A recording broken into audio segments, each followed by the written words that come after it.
네. 안녕하세요. 반갑습니다. 여러분들 같이 직업 상담학, 직업 심리학을 공부하게 될 고인숙입니다. 날씨와 떠나서 이렇게 저는 사실 그래요. 어떤 것을 준비할 때 사전 답사를 이렇게 하시는 분들은 되게 존경스럽거든요. 그래서 일단 그러한 분들은 공부를 들어가기 전에 준비 자세가 너무 잘 되어 있으신 것 같아요. 그래서 미리 단언컨대 동차 합격하실 기운이 팍팍 느껴집니다. 동차 합격하세요? 의사소통 안 됐어. 1, 2차 한 번에 단박에 자격증 딸 수 있을 것 같습니다. 자, 일단 제가 직업 심리학을 상담학 그거 하는데 사실 과목에 대해서 이렇게 쫙 설명을 한다라는 것은 조금 무리가 되고요. 잘 설명하면 재밌겠다 하는 생각이 들지만 잘못 설명하면은 공부하지 말아야지 할 수 있을 것 같아서요. 그래서 일단 직업 상담하고 심리학 글을 짧게 말씀을 드리면 우리가 직업 상담사 시험이 1차, 2차 제가 동차 합격이라고 그랬죠. 1차, 2차 합격을 해야지만 자격증을 받는 국가 공인 자격증이죠. 근데 1차, 2차를 보려면은 1차를 선다형, 2차는 서술형으로 시험을 보게 되는 건 아시죠? 대답을 열심히 해주셔요. 네, 감사합니다. 자, 서술형, 선다형을 하는데 1차는 많은 분들이 공부를 적당히 하고도 합격한다라고 생각을 하세요. 왜냐? 그간 12년 동안, 최소 12년 동안 연필 그릇이 찍기를 잘했다 이거죠. 그래서 이만큼 성장했다. 근데 2차 서술형이 굉장히 부담스러워 하시는 분이 많아요. 근데 공부는 1차 과목부터 공부를 하면 2차는 굉장히 더 단순하고 범위가 더 좁은 것이 직업 상담사입니다. 그러니까 대부분은 여러분들이 여기 오신 분들은 이런 소리를 들으실 필요가 없어요. 사실은 1차를 대충 공부하고 혹은 독학해서 합격하고 2차 공부하러 오시는 분들이 있어요. 굉장히 시간 낭비예요. 1차와 2차는 동떨어진 것이 아니라 연계선상이 있어요. 제가 상담학하고 심리학부터 말씀을 드리면 상담학 심리학에는 상당히 많은 이론과 듣도 보도 못한 학자들 이름이 굉장히 많이 나옵니다. 그래서 선생님들이 혼란스러워 하기는 한데 1차는 그러한 이론들 갖다가 이해 정도 해서 그야말로 잘 읽고 제 표현으로 얘기할까요? 한글 잘 읽으실 수 있죠. 거기 제정신 갖고 읽기만 하면 정답이 보이는 문항이 상당히 많습니다. 그러면 대충 공부하면 되지 않나? 그게 아니라 우리 1차만 합격한다고 자격증을 절대 주지는 않죠. 어디까지? 1차는 제가 또 하나 예언을 해요. 여러분들 1차 시험 보러 가시면은 제가 2차 수험번호 여러분들 수험번호를 다 알아요. 왜 비웃으세요? 모를 것 같아요? 여러분이 선생님 성함 나중에 알려주세요. 선생님 성함이 1차 시험 보러 가시면은 제가 2차 수험번호는 알아요. 그럼 뭐냐? 그럼 어떻게 알아요, 근데? 1차와 2차는, 이거 비밀인데, 청긴설인데. 1차와 2차는 수험번호가 동일합니다. 왜냐? 그거 단순한 게 아니에요. 거기는 어떤 의미가 있을까요? 1차 시험은 직업상담사 1차 합격자. 그게 아니라 2차를 보게 한 자격이라는 거죠. 그러니까 수험번호 동일한 거예요. 이 수험번호 1, 2, 3, 4, 5, 6, 7, 8, 9번을 가진 고인숙이 2차까지 합격을 해야 자격증을 주겠노라 하는 거죠. 근데 사람들이 잘못 생각해서 1차 찍기 대충 하고 1차 합격했어, 1차는 합격했어 이러시는 분 상당히 많아요. 2차 백날 안 되시는 분이 있어요. 왜? 1차는 적당히 운빨이 약간 작용해도 합격할 수 있다 없다. 있어요. 전세 커다랗게 나라를 팔아먹은 일만 저지르지 않고 수업시간 대충만 들어도 아니면은 대충 기출문제만 갖고 공부하시는 분들도 있어요. 그리고 난 기출만 되게 봤는데 합격해서 뿌듯해 하시는 죄송해요. 돌아서 얘기할까요? 바보 같은 인간들이 있어요. 1차는 과정이 어딜 가기 위한 2차를 가는 과정인데 상담학도 1차 이론을 이해하는 과정 속에서 너무 깊게 갈 필요도 없고요. 어느 정도 강의를 듣고 그 다음에 문제의 유형만 알고 나면은 1차는 반드시 기필코 합격시켜 드릴 수 있습니다. 그런데 2차까지 가려면 이러한 이론적인 토대를 바탕으로 해서 아주 그때부터 어떻게 해요? 제 표현으로 하나 할게요. 죽자고 미친 듯이 쓰기 연습하면 돼요. 얼마 동안 공부한 다음에 2주 동안 제가 볼펜 한 장 다 쓰자라는 각오로 그냥 쓰시면 돼요. 근데 단순하게 쓴 게 아니라 암기라는 것은 이해가 바탕이 된 다음에 암기지 무조건 암기 과목이 우리 옛날에 암기 과목이 제일 쉬웠을 때 천만의 말씀이에요. 그건 단순한 그때 절대 그렇지 않거든요. 이해가 되지 않으면 영어 단어 저만 그런가요? 왜 깜빡깜빡 잊어먹어요? 뭔 소리인지 모르고 그냥 드립다 외운 거 잘 안 돼요. 내 생활에 적응이 될 때까지는 모르지만 근데 직업상담사 시험은 세강 적응할 수 있을 만큼 시험 공부 기계할 필요는 없어요. 근데 제가 여기서 직업 상담학은 어떻습니다. 심리학은 어떻습니다. 말씀드리고 싶어요. 상담학은 상담할 수 있는 자질을 갖도록 하는 것이고 심리학은 그런 상담할 수 있는 심리 검사 도구라든가 심리 검사 도구를 해석할 수 있도록 통계 용어를 배우고 이런 것들에 굉장히 머리가 복잡한 듯이 느껴져요. 근데 전혀 걱정하실 필요가 없고 한 가지 자랑만 더불어 하고 대충 마무리할게요. 한 가지 자랑. 여기 오셨죠? 오시는데 교통이 어땠나요? 조금 괜찮았죠? 그쵸? 조금 괜찮아요. 좋아요. 그거보다 더 좋은 게 있어요. 아까 저기 이렇게 반짝반짝 빛나신 분 저기 있으셨죠? 제가 스포트라이트보다 조금 더 빛나는 저보다 조금 더 빛난 분 있었죠? 그분이 강의를 어떻게 해요? 진짜 잘하세요. 어떻게 해요? 웃기게. 어떻게 해요? 핵심적으로. 누가? 윤병일 교수님이 강의를 진짜 재밌게 웃기게 잘하세요. 그래서 여자 선생님도 엄청 좋아요. 좀 조금 짜증나요. 아무래도 여자 선생님도 조금 더 많거든요. 오늘 좀 남자 선생님 좀 이상하고 조금 기분이 괜찮습니다. 윤병일 교수님이 진짜 강의 잘해주세요. 저에 쓴 고인숙이 강의 잘한다고 남들이 좀 그래요. 그 잘한다는 건 뭐냐? 저희가 만나는 목적은 자격증을 받기 위한 것입니다. 그래서 저희와 선생님들의 목적이 합의를 돼서 가는 것이에요. 저 잘난 척 하려고 이 자리에 쓰는 것 아니고 윤 교수님 잘난 척 하려고 이 자리에 쓰는 거 결코 아닙니다. 여러분들이 시험은 효과적이 아니라 효율적으로 공부해야 된다고 생각합니다. 저학 상담학 심리학 공부한다고 상담학 심리학에서 많이 아시지 못해요. 절대. 그렇게 가르치지 않습니다. 절대. 왜? 시험에 나오지 않기 때문에. 수험 공부는 전략이 필요하죠. 효율적으로. 그래서 아까 동차 합격을 강조하는데 미친 듯이 공부하면 독차 합격 반드시 할 수 있습니다. 단 한 번 더 떨어질 수는 있어요. 근데 전제가 있어요. 그 다음에 된다는 건. 처음에 미친 듯이 공부하고 떨어질 때 떨어져야죠. 이번에 공부 대충 안 하고 나중에 조금 더 길게 해야지 절대 할 수 없어요. 그래서 단기간에 효율적으로 공부할 수 있게 저와 여기 교수진 직업상담에서는 좀 전문가 평을 듣고 있습니다. 그래서 강의를 할 때는 선생님들한테 솔직히 그런 말씀 많이 드려요. 어디 가서 강의를 좀 듣고 오셨으면 좋겠어요. 네, 비교가 안 되잖아요. 나중에 비교가 되세요. 시험 보고 나서 교수님 말씀 맞았구나. 그래서 저희와 같이 공부를 하시게 되면 약 팔듯이 말씀드리는 것이 아니라 선생님들이 정말 공부가 즐거울 수는 있을까요? 선생님 공부가 즐거울까요? 약간 비정상적이실 거예요. 제가 생각하기에 공부가 비정상인 사람은 우리 나중에 심리학습 할 때 정상부부 곡선에서 양 끝단에 있는 분들이에요. 대부분의 68% 정도는 공부가 썩 재밌진 않아요. 하지만 어떤 목적을 위해서 최선을 다해서 즐겁지는 않더라도 효율적으로 보람을 느낄 수 있는 과정이 될 수 있도록 같이 할 수 있습니다. 그래서 다시 한번 만나기를 희망하면서 길지 않은 시간에 말씀드릴게요. 좀 더 상담학 심리학에 대한 걸 자세히 말씀을 못 드리는 건 아쉬운 점이고 그것은 저와 여러분이 과정 중에 만나서 다시 한번 담소를 나눌 수 있길 바라겠습니다. 그러면은 반짝반짝 화이팅 하신 임병일 선생님 잠깐 모시겠습니다. 감사합니다. 네, 반갑습니다, 여러분들. 지금 고인숙 교수님이 황당한 소개를 해주셨는데, 윤병일이에요. 여러분들하고 아마, 여러분들이 이제 저희 교육기관에 와서 직업상담사 강의를 듣게 되시면 아마 저하고 밑에 있는 요 과목들 함께 공부할 건데, 여러분들 고인숙 교수님 말씀하시는 거 안 믿으시는 거 알아요. 보시다시피, 인기가 있을 건 없는데, 중요한 건 이런 거죠. 지금 우리 고인숙 교수님께서 이제 상담하고 심리를 하시는데요.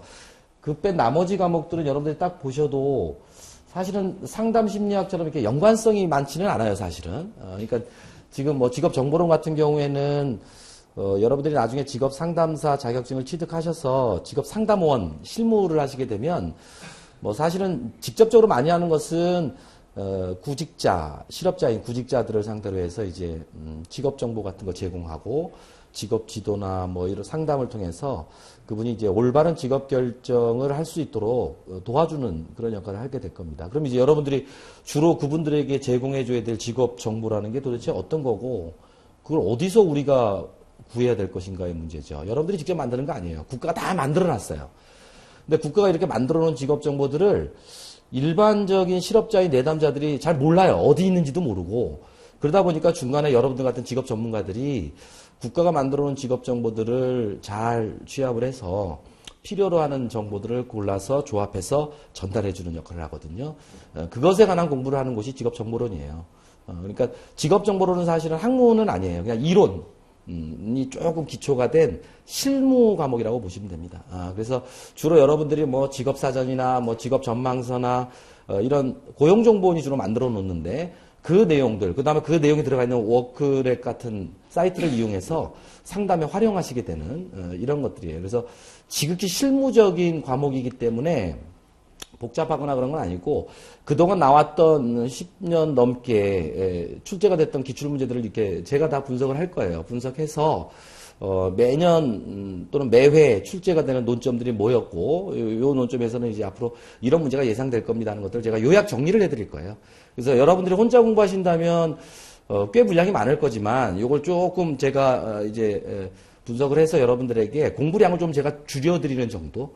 그러면 다른 분들은 분량이 많은 내용을 뭐 간신히 1회독 할 때 여러분들은 아마도 요약 정리된 내용을 같은 시간에 2, 3회독 할 수 있는 뭐 이런 여유가 좀 생길 거고 그러면 상대적으로 남들보다는 고득점을 맞지 않을까 싶어요. 그죠? 그렇게 공부 방법이 이제 그렇게 과목마다 좀 틀려집니다. 근데 이제 노동시장론 같은 경우에는 이게 노동경제학 파트예요. 그러다 보니까 사실은 경제학 공부를 안 하시는 분들이 거의 대다수입니다. 제가 1년 동안 이렇게 쭉 평균적으로 강의를 해보면서 선생님들 만나보면 뭐 여러 군데서 수업을 하다 보니까 많은 분들을 만나는데 1년에 잘해야 경제학 공부 대학 때 하셨던 분 한두 분 정도 만나요.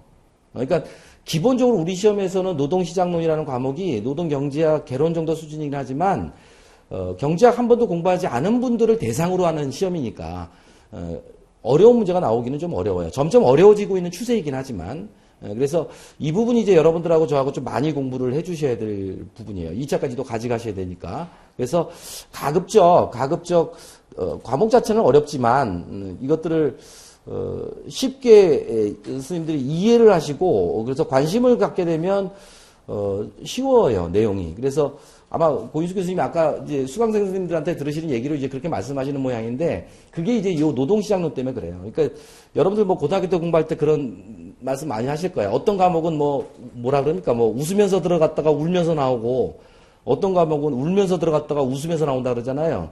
근데 시장론이 그래. 그러니까 시장론은 처음에 보면 제일 어렵고 제일 출제 많이 되는 부분이 맨 앞에 나와 있어야 다. 노동 수요 이론부터 시작해서 그리고 점차 쉬운 문제 또는 쉬운 얘기들이 나오거든요. 그러다 보니까 처음 들어올 때는 걱정도 많이 하시고 또 용어들도 경제학 용어들을 막 쓰고 근데 나중에 종강할 때쯤 되면 노동시장론 과목을 제일 아쉬워해요. 너무 재밌는 과목인데 끝나고 법규로 들어가는 게 좀 걱정이 된다 뭐 이렇게까지. 그러니까 처음에는 좀 부담스러우시겠지만 수업을 듣고 차근차근히 이해 위주로 공부를 하다 보면 나중에는 제일 여러분들이 재밌는 과목이 되는 뭐 그런 거니까 공부 시작하시기 전에 미리 이게 크게 부담을 가지실 건 아닌 것 같아요. 뭐 법규도 마찬가지예요. 딱 보니까 노동법이죠 동네가. 그럼 여러분들 뭐 선입견이 있잖아요. 법 공부하는 사람 제일 따분하고 제일 재수 없고 그죠? 지루하고. 근데 우리는 다행스러운 것은 저 과목 자체는 법학 과목이 아니에요. 그러니까 법학 과목이라 그러면 우리가 법 이론을 막 따져야 되지만 이거는 실정법 이미 만들어져 있는 몇 개의 법률의 내용을 우리가 얼마나 숙지하고 있느냐 이런 거죠. 왜냐하면 여러분들이 주로 앞으로 만나실 분들이 실업자인 내담자들이시잖아요. 구직 신청하신 분들. 그러니까 그분들이 주로 다 실업자잖아요.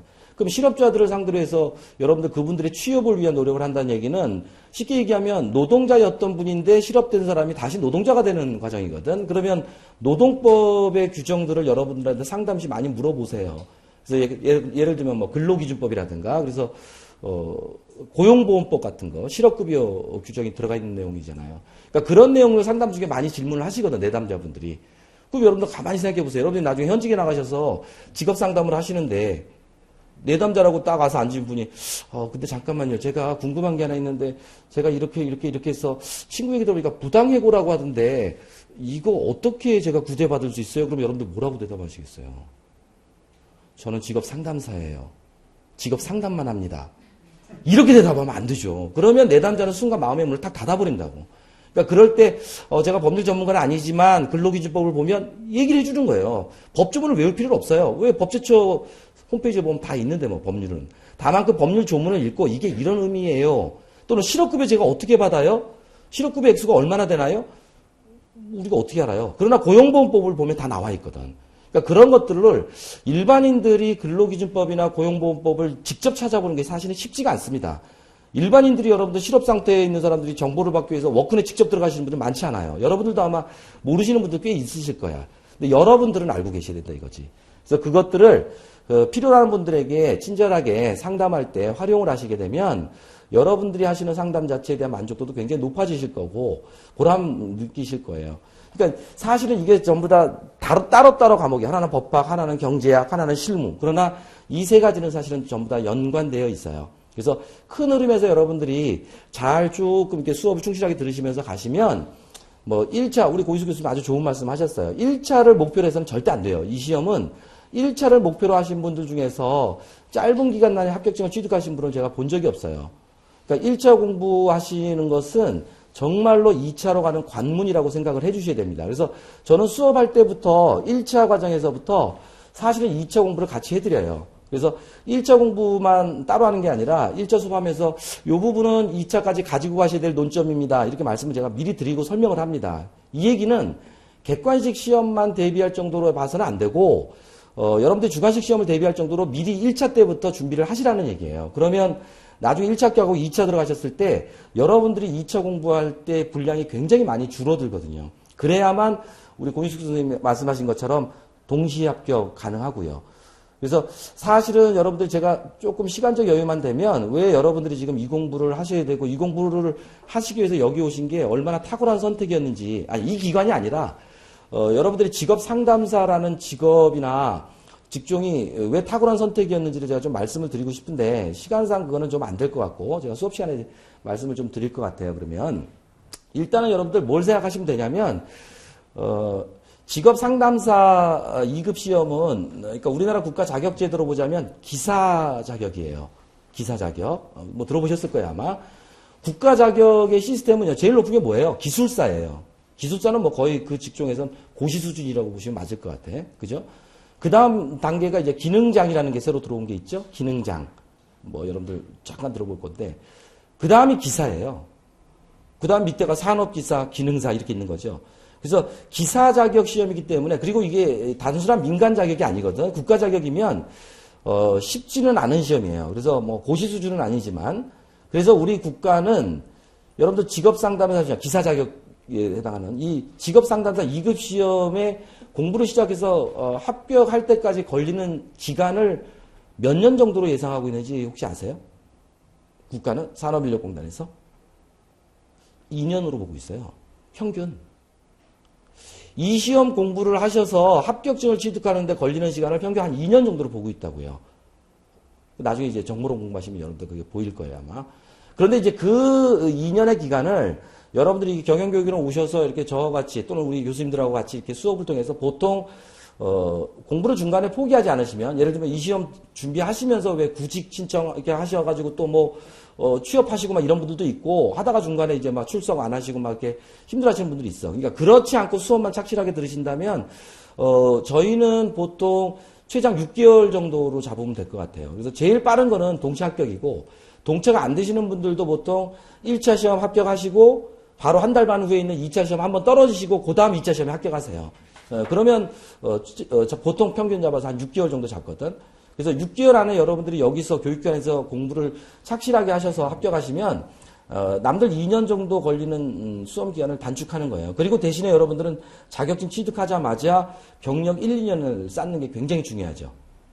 그게 이제 여러분들이 앞으로 내 자신의 능력을 더 업그레이드 시키는 과정이거든요. 그래서 여러분들은 그 과정에서 지금 이제 첫 발을 내디디는 건데, 여기서 뭐 공부를 하셔도 되고, 어디서 하시건 그건 뭐 여러분들이 선택이겠지만, 기본적으로 직업 상담사라고 하는, 지금 우리나라에서는 이 자격제도는 여러분들 굉장히 잘 선택하신 거다. 왜냐하면, 몇 가지, 우리나라에서 앞으로 유망한 직종들이 있어요. 뭐 개별적으로 보면 굉장히 많지만, 그게 크게 세 가지가 있는데, 앞으로, 그 중에 하나가 뭐냐면, 환경과 관련된 산업은 앞으로 뜰 수밖에 없어요.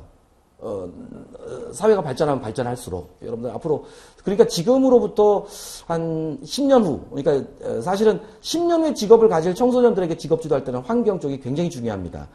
그래서 먼저 이제 그 길로 나가는 사람들이 나중에 대접을 많이 받겠죠. 그래서 환경산업 쪽이 앞으로 뜰 수밖에 없고, 뜬다는 얘기는 결국은 일자리가 늘어난다는 얘기예요. 그리고 좋은 대접을 받을 수 있고, 두 번째가 질서 유지와 관련된 직종이 앞으로 뜰 수밖에 없어요. 그러니까 이게 산업화가 이루어지게 되면 초창기는 뭐냐면 돈을 많이 벌어야 돼요, 사람들이. 그런데 일정 수준 이상의 경제 규모가 되면 돈을 많이 버는 것보다 더 중요한 게 뭐냐면 모아놓은 돈들을 잘 지키는 거예요. 그래서 우리보다 먼저 발달한 미국이나 일본 같은 나라들 보면 질서 유지 또는 경비와 관련된 쪽이 굉장히 발전해 있습니다. 우리나라야 뭐 국가경찰제도니까 거의 여러분들의 치안이나 방법은 경찰 공무원들이 지켜주는 거죠. 그러나 미국이나 일본 같은 데는 그렇지 않아요. 오히려 미국이나 일본은 공경찰 비중은 한 30에서 40% 정도밖에 안 됩니다. 나머지 60, 70%는 사경찰이 맡아서 해요. 그러니까 우리나라 같은 뭐 캡스 뭐 이런 거 있죠, 왜? 뭔지 아시죠? 우리나라 지금 그 과도기잖아. 그러니까 그런 것들은 별도의 비용을 지불하고 나는 더 좋은 서비스를 받겠다는 거 아니에요? 유료로? 근데 우리는 아직 거기까지 도달하지 못하니까 그 중간이 뭐예요? 그게 CCTV예요. 돈 주고 사람은 못 사고 경찰 방법만 갖고는 불안하고 그러니까 막 CCTV가 어때는 공갈 CCTV도 막 달고 그러잖아요. 그러니까 이런 과정을 거쳐서 나중에 결국 그리로 갈 거라고요. 그리고 마지막 세 번째 복지 쪽일 수밖에 없어요. 그러니까 지금도 벌써 지금은 가장 복지를 안 하겠다는 정부도 복지를 정책으로 내놓을 수밖에 없는 상황이잖아. 그러니까 앞으로 제대로 된 복지가 시행된다면 제일 먼저 이루어질 것이 복지 쪽에서 일하는 분들의 일자리가 늘어나는 거고 두 번째로 갈 것은 복지 쪽에서 일하시는 분들의 근로 조건을 개선해 주는 것이 어느 곳이나 다 마찬가지입니다. 역사 발전 단계가. 그런데 여러분들 아시다시피 지금 여러분들이 준비하는 이게 바로 이쪽이거든요. 근데 더 이게 우리 쪽에서 결정적인 건 뭐냐면 우리나라는 그런 것들과 더불어서 사실은 신자유주의가 굉장히 심하게 들어오고 있죠, 지금. IMF 구제금융 받은 이후에. 그럼 여러분들 신자유주의가 도래하게 되면서 제일 크게 나타나는 모습이 뭐예요? 노동시장이 유연해지는 거죠. 지금도 계속 그런 쪽으로 지금 법안 만들고 있잖아요. 그럼 노동시장의 유연성이 확대되면 될수록 나타나는 현상이 뭐예요? 비정규직이 확대되는 거고 해고가 쉬워지는 거예요.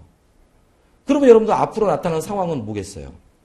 결국 비정규직의 증가와 해고가 용이해지기 시작한다면 취업과 실업을 계속 왔다 갔다 해야 된다고 앞으로는. 이해되시죠? 그러니까 옛날 IMF 이전과 같은 뭐 평생 직장의 개념은 지금은 없어졌다고 보시면 맞을 것 같아. 공무원 말고는 없잖아요. 그죠? 그러면 여러분들 취업과 실업을 왔다 갔다 할 때 이것을 실업자가 취업자가 될 때 비정규직이면 요즘 기간제 해봐야 1년이잖아요. 그러면 1년에 취업이 됐더라도 이분은 1년 후에 다시 근로계약을 체결해야 되는 거죠. 구직활동 또 해야 돼요. 이걸 국가가 개인에게만 맡길 수가 없다고요. 그러면 이분의 실업기간이 길어지면 어떤 일이 발생하겠어요? 국가 전체적으로 소비가 위축될 것이고 정부는 근로소득세 못 받잖아요, 세금을. 그러니까 결국은 안정적인 취업으로 가게 하기 위해서는 실업된 사람들을 빨리 취업자로 만드는 정책을 국가가 쓸 수밖에 없어. 그때 그 일을 해줄 사람이 바로 여러분들이잖아요. 그러니까 앞으로 신자유주의가 확대되고 확대될수록 비정규직이 늘어나면 늘어날수록 해고가 쉬워지면 쉬워질수록 결국은 실업자들을 취업자로 만드는 데서 하여야 할 일, 직업 상담의 일은 그 직무 범위가 넓어질 수밖에 없어요. 일자리도 늘어날 수밖에 없고요. 그러니까 여러분들이 앞으로 가져야 될 직업은요. 크게 보면 몇 가지가 있어. 첫째는 뭐냐면 여러분들 가만히 한번 생각해 보세요. 제가 짧게만 말씀드릴게. 여러분들 우리가 공부를 언제부터 해요? 평생 인생 주기로 보면 공부를 몇 살 때부터 합니까 우리가? 8살 때부터 하지 않아요? 초등학교 들어가부터 하죠. 근데 요즘은 유치원 때부터 하죠. 그러면 그런 거 다 그냥 빼고 8살 때부터 여러분들이 우리가 공부를 한다고 생각해 보세요. 몇 세까지 공부합니까? 대학 때까지 하잖아요, 보통. 그죠?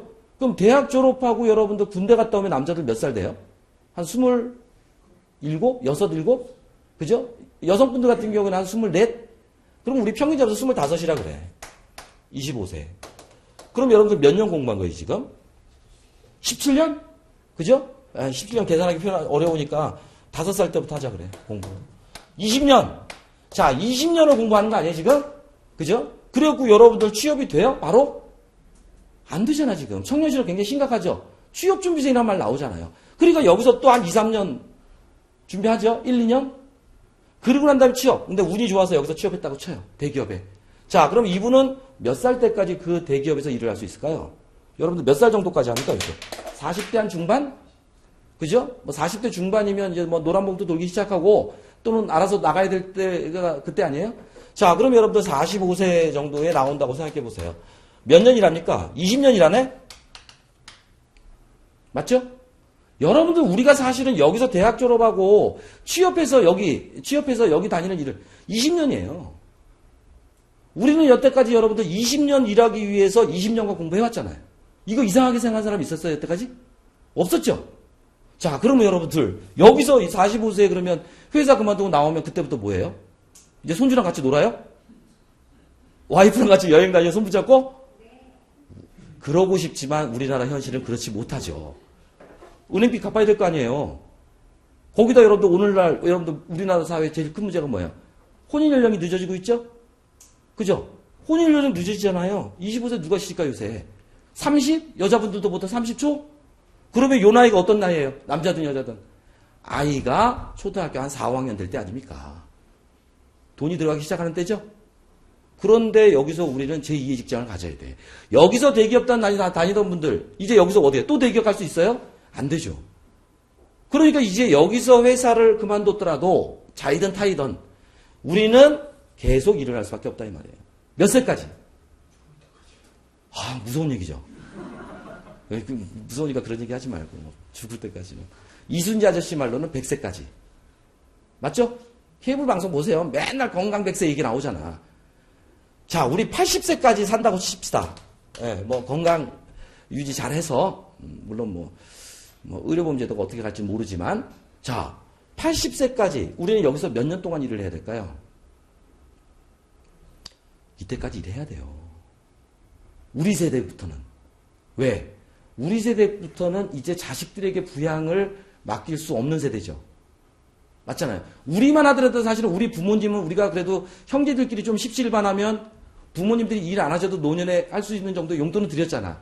여러분들 우리 자식들이 우리한테 그렇게 해줄까요? 힘들어요. 저희만 해도 4남매니까 네 집이 조금씩 도와면 어머님은 모실 수 있어. 우리의 둘인데 안 되죠. 우리 세대는 이제부터 죽을 때까지 움직일 수 있을 때까지 돈을 벌어야 되는 시기예요. 자식한테 의지 못하니까. 그럼 국가에다 의지할 수 있어요? 모르겠어. 지금 같은 방향으로 봐서는 더 안 뺏어가면 다행일 것 같고. 그러니까 결국은 여러분들 우리가 나이가 지금부터 들어서는요. 우리의 노년은 누구를 믿어야 되느냐? 나와 배우자를 믿을 수밖에 없다 이 말이에요. 우리 둘이서. 그죠? 몇 년? 35년이네요. 그죠? 35년 동안 무슨 일을 하느냐 이거예요. 여러분들 보세요. 20년 동안 돈을 벌기 위해서 우리가 20년 공부를 한단 말이야. 자연스럽게. 여러분들 앞으로 80세까지 35년 동안 일하기 위해서 우리 몇 년 공부해요? 거의 안 해요. 거의 안 하고 여기서 그냥 바로 나가잖아요. 또는 경력단절 여성들 결혼해서 애 다 키워놓고 이제 내가 애들이 나를 좀 필요로 하지 않으니까 일 좀 해야 되겠다 라고 하는 기혼 여성들, 경력단절 여성들 여기서 나올 때 어떻게 나옵니까? 그냥 나와요. 교육 안 받습니다.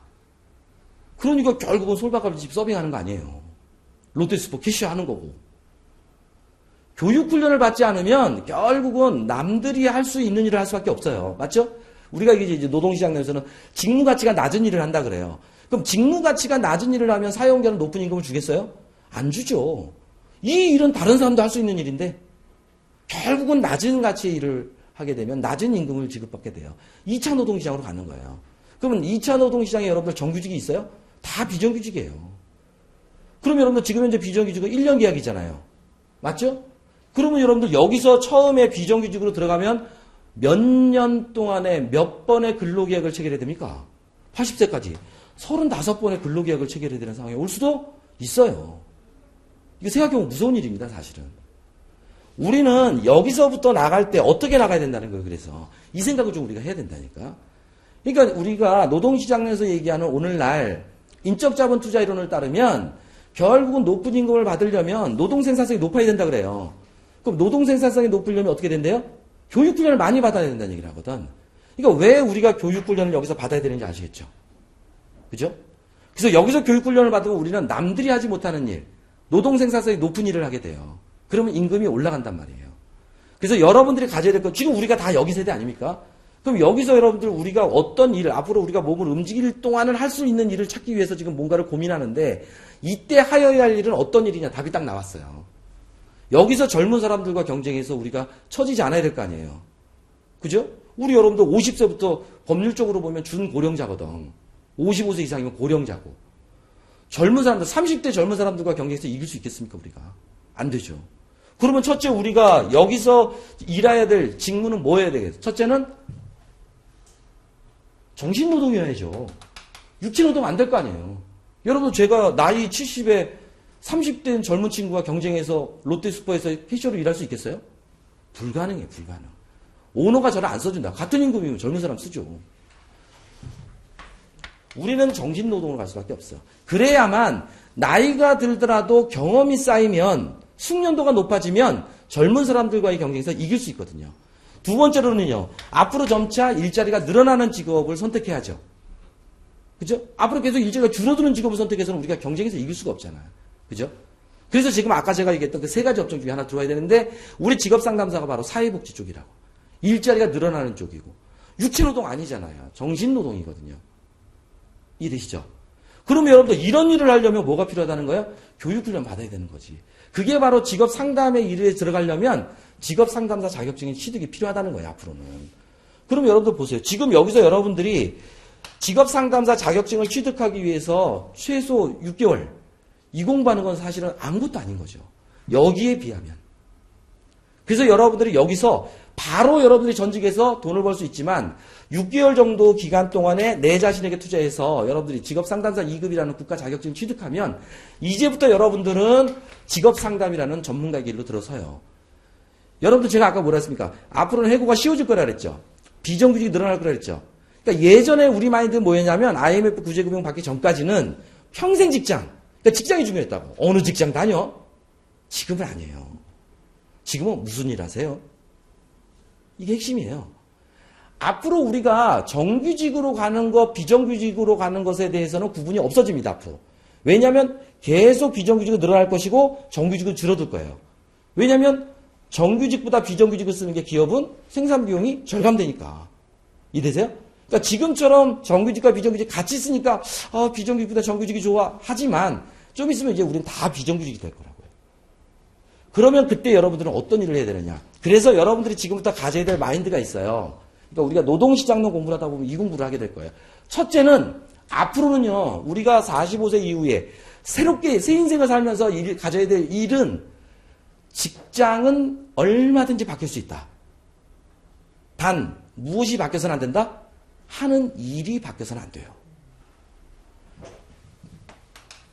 직무가 동일해야 된다고요.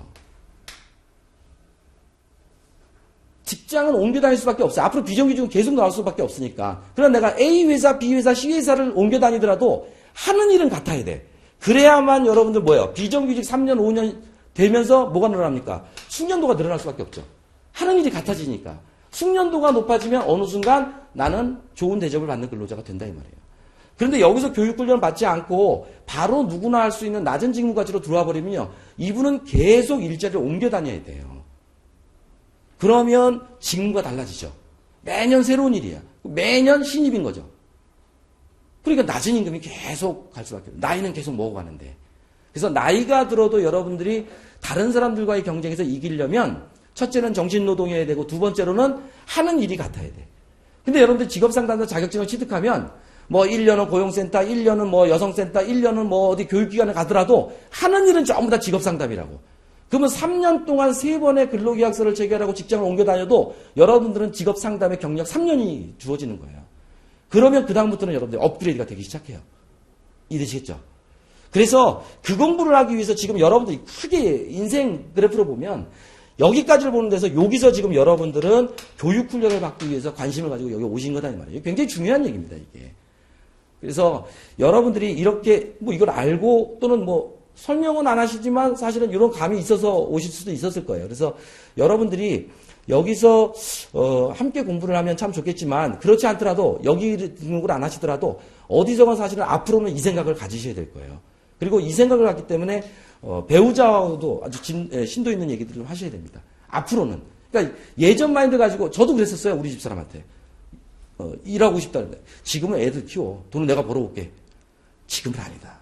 지금은 일할 수 있을 때 함께. 그래서 아이를 키우느라고 힘들 때는 어떻게 해요? 아이가 다 크고 난 다음에 일을 하기 위한 미리 준비를 여기서 하셔야 되고 나오기 전에 차근차근히. 그 다음에 어느 정도 양육 부담이 줄어들게 되면 육아 부담이 줄면 이제는 진지한 자세로 이렇게 나오셔야 됩니다. 단순한 문제가 미래를 위해서. 그래서 이런 부분이 있기 때문에 여러분들 같이 이제 재직자 같으신 분들이나 또는 실업자인 분들도 있겠습니다만 공부를 시작하는 건 굉장히 중요하고요. 어떤 공부를 하느냐 할 때 지금 직업상담사는 여러분들이 어쨌거나 아무튼 탁월한 선택이시고 세 번째로는 이 공부를 시작하시고 나면 그래서 이 공부는 스님들 제가 말씀드렸습니다만 앞에서도 한 6개월 정도는 좀 열심히 해주셔야 되거든요. 그래서 몰래 하려고 그러시면 안 돼. 내가 이 공부를 시작한다 그러면 예를 들면 배우자에게도 미리 얘기할 필요 있어요. 아 이런 있어서 내가 지금 이 시기는 공부를 좀 해야 될 것 같다. 그러니까 내가 공부하는데 조금 공부 때문에 소홀하더라도 좀 이해해달라고 함께 대화를 하시고 그리고 공부를 시작하세요. 그리고 6개월 동안은 뭐 좋은 아내, 뭐 멋진 남편, 뭐 아름다운 며느리, 뭐 이런 역할 다 버리시고 6개월 동안 내가 앞으로 향후 70세, 80세가 될 때까지 가져야 될 직무를 준비하는 기간이구나. 그 기간 6개월 투자, 이건 인생 전체로 보면 이거 완전 논하는 거죠. 수익률을 생각해 보세요, 여러분들. 그래서 나는 빨리 시작해야 되겠다. 그리고 시작한 김에 빨리 끝내야 되겠다. 이 생각을 가지시면 될 것 같아요. 그래서 그런 마인드를 가지고 공부를 시작하시면 하루하루가 여러분들이 느슨하게 하기가 좀 어렵죠. 가급적 좀 빨리 끝내고 나는 빨리 진입해서 경력을 쌓아야 되겠다. 그렇게 되시면 어느 날 문득 여러분들이 보시면 여태까지와는 다른 본인의 모습을 보실 수 있을 거예요. 그래서 우리 이렇게 공부하신 분들이 나중에 10년, 20년 후에 누가 압니까? 여러분들 우리 카오스 이론 있잖아요. 10년, 20년 후에 여기서 한국 사회를 움직이는 뭐 여성 100인 안에 들어가서 엄청난 직업 상담의 카운셀러가 되어 있는 분도 있을 것이고, 그건 아무도 모르는 일이죠. 다만 이제 그런 엄청난 미래에 있어서 일들의 시작이 바로 지금 요 시기라는 거. 그래서 굉장히 중요한 시기다는 말씀을 한번 다시 드리고요. 그래서 여러분들께서는 지금부터 시작해서 한 6개월 정도는 나한테 투자하는 시기다. 나의 미래를 위해서 이런 마음가짐 하나 가지시면 어디서 무슨 공부를 하시더라도 좋은 결과가 있을 거예요. 그래서 뭐 자세한 얘기는 제가 뭐 해드리기가 좀 어렵지만 짧게나마 제가 욕심을 내서 스님들에게 드리고 싶은 말씀이라고 생각하고 제가 한 거니까 잘 새겨 좀 들어주시고 나중에 수업 시간에 함께 만나서 이런 얘기들을 좀 더 나눴으면 좋겠습니다. 고맙습니다.